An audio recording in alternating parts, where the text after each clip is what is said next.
I'm on live. We're about to have a financial conversation. Okay, it is officially 7:04. Hello, hello, hello. Happy Thursday. And welcome back to Financial Freedom Savers. Today's topic is about how to choose the right financial goals and to stick to it. I do want to kind of talk about some of the topics that were dropped in the group today or throughout the week. Thank you all for participating. I love, influential participation, everybody providing their point of view, their experiences. And I just kind of want to touch on like two of those questions before we dive into the topic of the day. And again, if you have any comments, questions, or concerns, please leave them and I can touch on them as we go. Let's see. The first question was, what's one financial mistake you made that taught you a lesson you'll never forget? And I love, love, love the transparency on this post because it was things that like I didn't really think of. If I could list honestly like name all of my financial mistakes, it would probably be a long list. But I think the part of your finances and like making those mistakes is a part of learning not to make them again or learning to kind of like pivot whenever you've done something that you know is like not necessarily right or that doesn't agree with you in that moment. That helps and that goes a long way. And especially being able to read other people's responses and kind of seeing like what they did and it's like, oh, like, okay, let me not do this again. And one of them I think for me was for leasing a car. And it's crazy enough because one of my friends did lease a car. However, I didn't know her full process on the whole leasing situation. So I was just like, okay, like, let me try it myself. I may want a new car at the end of the lease. So this seems to be the best option for me. However, now that I'm in the lease, I will never lease a car ever again. And that's something that someone else is able to resonate with, like, oh, like, I didn't know this information either. Like, what's more information about it? So I do love the participation within the group. Thank you so very much for being able to participate in answering questions, providing your input. And if you ever have any questions that you'd like to ask, you're more than welcome to post those as well and get them answered by either myself or someone in the group because we are a community where financial freedom and information is there for us to be able to talk about, to discover, to discuss, and to explore. So thank you all for that. So let's get started. More goals does not mean more progress. So we know new year, new me. At the beginning of every year, everyone sets these New Year's resolutions and New Year's goals. But the idea is to not overwhelm yourself with creating these goals. The idea is to create something that's, first of all, tangible, that you actually see yourself achieving, attaining, and being able to complete. And most people work around the SMART goal method. And if that's something that works for you, by all means, like allow it to work for you. If you've never heard of the SMART goal, it is specific, measurable, I want to say attainable, um, reasonable and timely. That may not be exactly it. However, it's an acronym that helps you break down what it is that your goals kind of mean to you so that you kind of see like the full picture or paint a full picture of what your goal is for yourself so that you have reason behind it. And I think financial goals can also be put into the same manner and the same point. The one thing that I can say is when it comes to financial goals, the smaller you start, the better. Because I know for me personally, I was a reward based child, so I like being rewarded for doing something right. So when I set a goal like saving $500, then I, set up how often do I need to save, how much do I need to save on that whatever time period, with me saving this amount in this time frame, how much or when am I going to attain that goal? That gives me a clear picture of when I'm going to get something done. And if something comes about that helps me achieve that goal sooner, then by all means, like I get to see like, hey, I did that. Like this is something that I've done because I was able to stick to my goals, to stick to it because it was tangible, it was viewable, it was something that I knew that I could do and it had reason and purpose behind it. So that's one thing that I can say. Um, Also, like, don't overwhelm yourself with your goals because if you overwhelm yourself, then you're not going to actually want to do it. Like, it just seems like something you're just putting on a piece of paper, typing in your phone, or throwing wherever else with the idea that it's something that you said you want to do, but you may not do it. So we have to make sure that whenever we're setting these goals, that we're actually taking the thought processes and like, how is this going to be beneficial for me? How is this going to help me? For me personally, like one of my financial goals this year is to pay off a personal loan of mine. And that will officially make me debt free aside from my student loans and my car note. My car note's another issue. We're going to leave that on the back burner. However, paying off this personal loan will allow me to free up some money, about $500, honestly. So for me, it's like cool. Like once I'm able to pay off this loan by making these extra payments, by getting it done before year end, I start visualizing what I'm going to do with the extra $500. How am I going to spend that $500? What can I now do that I feel like is hindering me right now because I'm having to spend that extra $500? And I got a million and one things, but my goal, the initial goal is to pay off that debt. And how do I do that? I take the amount that I have that's owed.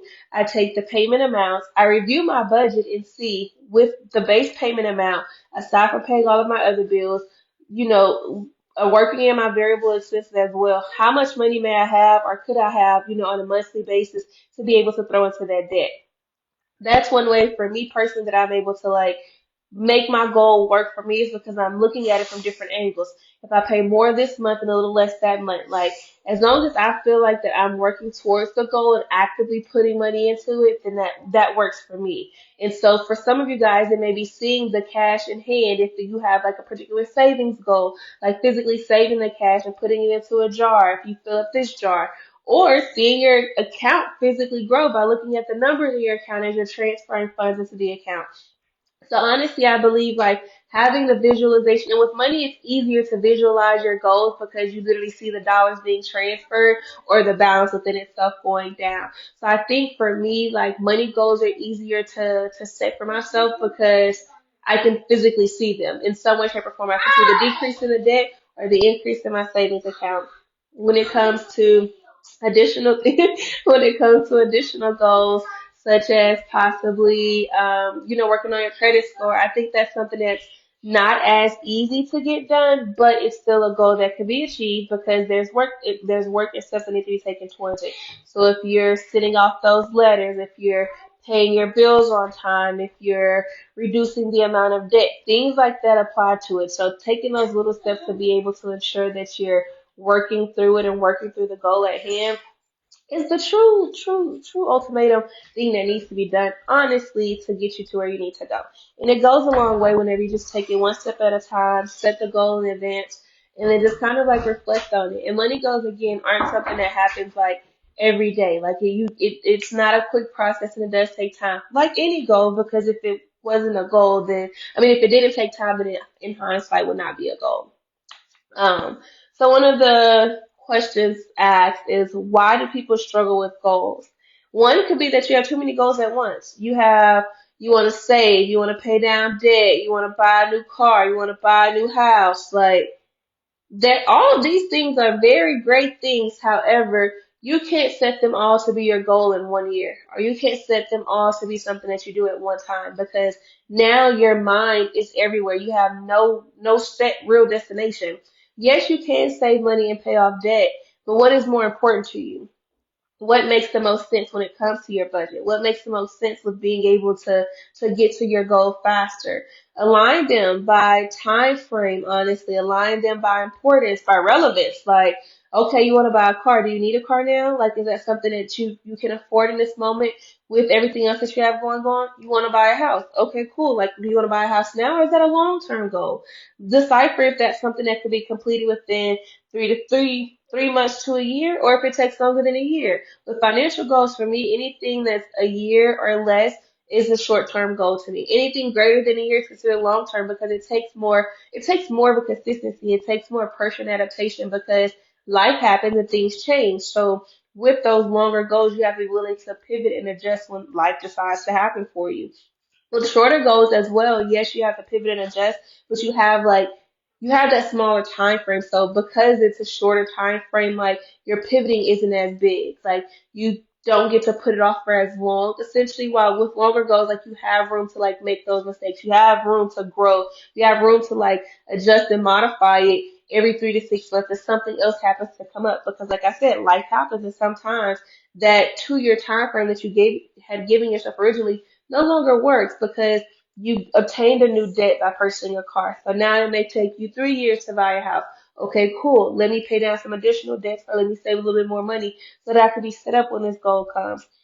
You can have as many goals as you want. However, having working on one essentially at a time, or maybe even two at a time that are realistic and attainable and that are tied to something realistic. And the second thing is that they're not tied to real life. So they're not tied to an actual aspiration or something that it is that you're looking forward to completing and or doing. So like buying a car. Like that's a great goal. However, you have to think about if I buy a car, my car comes with a car note and also comes with car insurance. These are now two things that I have to put into my budget. Does it fit? Yes, it fits. Okay, great. I need to save XYZ amount of dollars to be able to put I don't condone down payments, however, to put a down payment on my car or just to be able to purchase my car out cash if that's what I decide to do.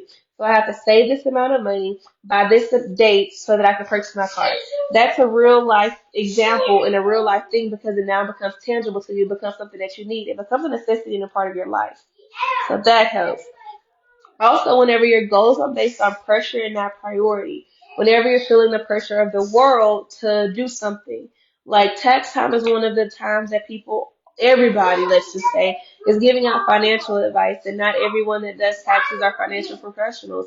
They're simply skilled at doing taxes. That does not mean that they have the accreditation and or knowledge to be able to give you real life or real world information on how to spend and or utilize your money.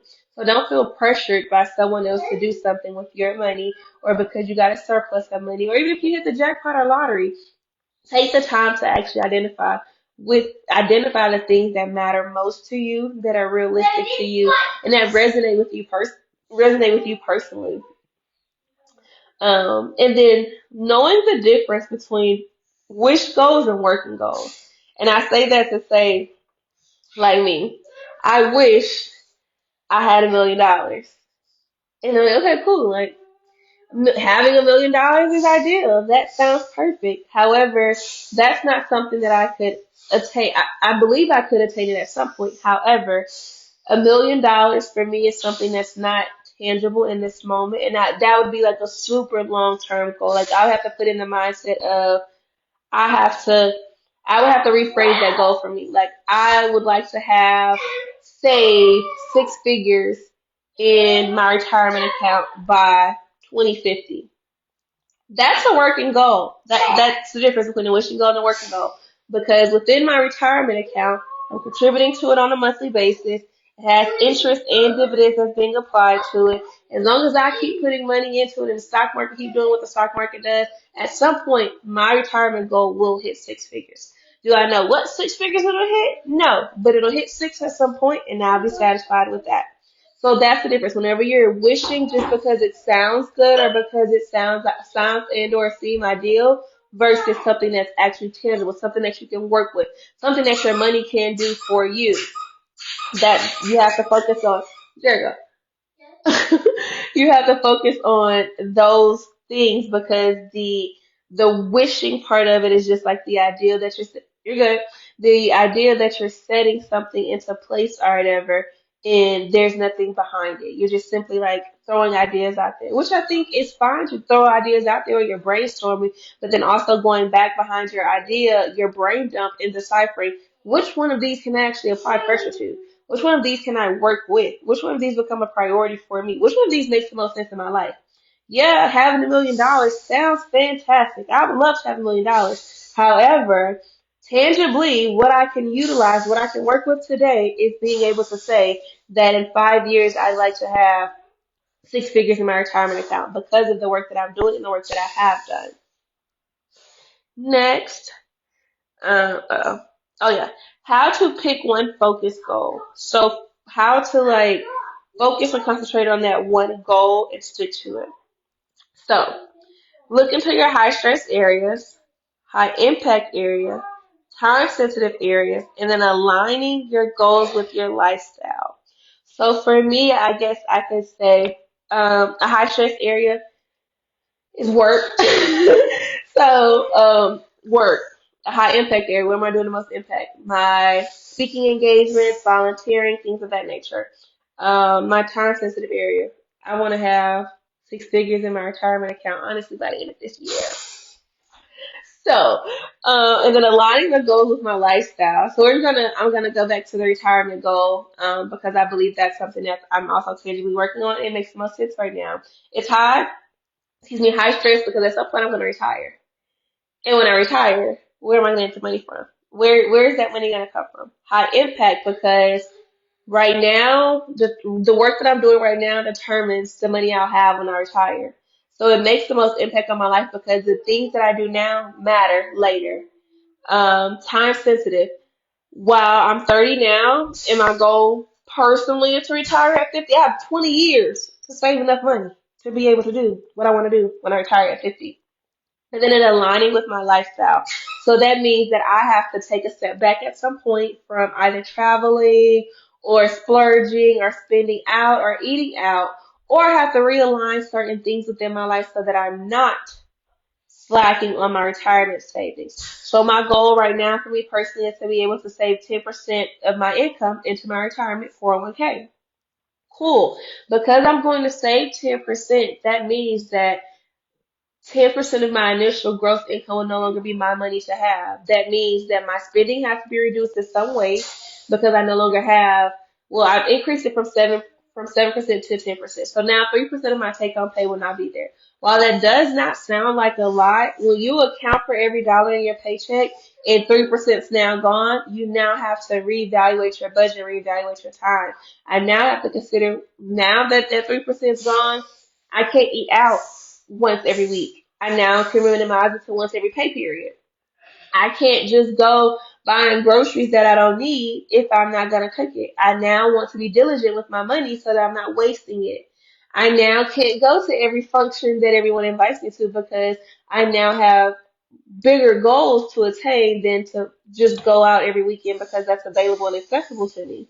I now need to minimize from taking 12 trips a year to possibly taking 6 or possibly taking 4, whatever that looks like for me to be able to attain that goal. See how I just broke that down between like the impact that it has on my life, what stress that it may cause now and or later, the timeliness of it and how it aligns within my life.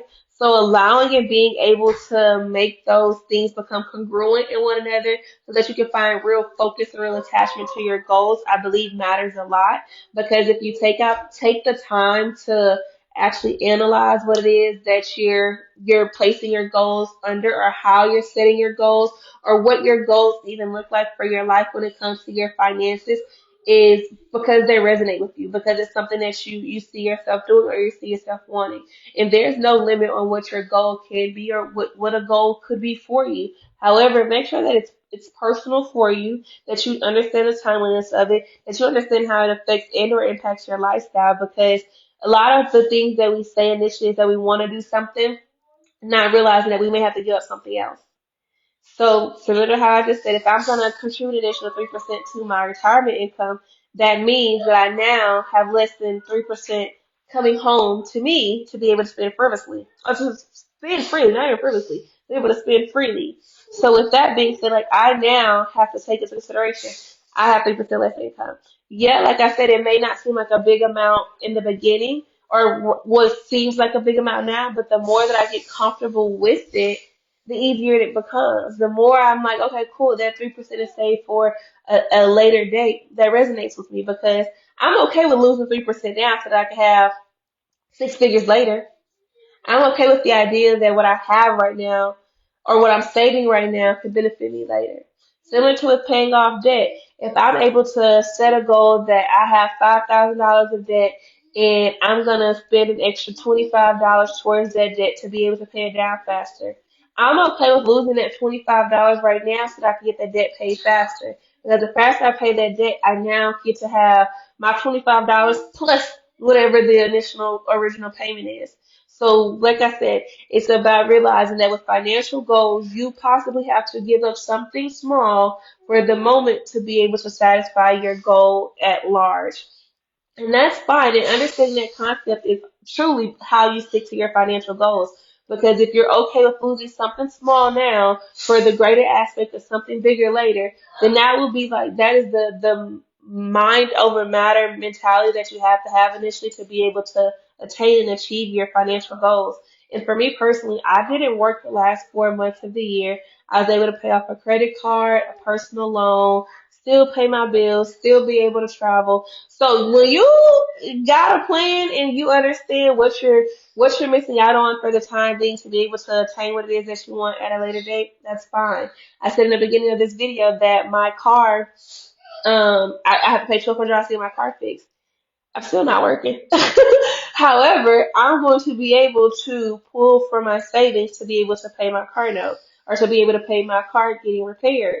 But that means because I have to pay $1,200 on this car repair, that I may be sitting down for the rest of this month, or I may be doing fewer activities that may cost me a little bit more money because I'm being cognizant that I have additional goals that need to be done. So because this essentially is putting me in a setback, I now have to realign my goals to match where I am now. And like I said, there's nothing wrong with adjusting or adapting to lifing and being able to redefine your goals or to be able to tweak them in the time being so that you can get further or to actually attain that goal. Just because something doesn't happen in that moment or it doesn't happen when you said it's supposed to happen does not mean that it still cannot happen. That's like with anything in life. The discipline comes from like the action of still being able to do it even when you've gotten knocked down. So don't allow life to be the disruptor in your life that tells you you can't do something that you have plans to do. So take the time, sit with your finances. Sit with the idea of everything that you say that you want to accomplish financially. Line them up by a list of importance. Break them down. How long could this possibly take me? How much would I have to lose right now for this time period to be able to attain this goal? Once I attain this goal, how would that make me feel?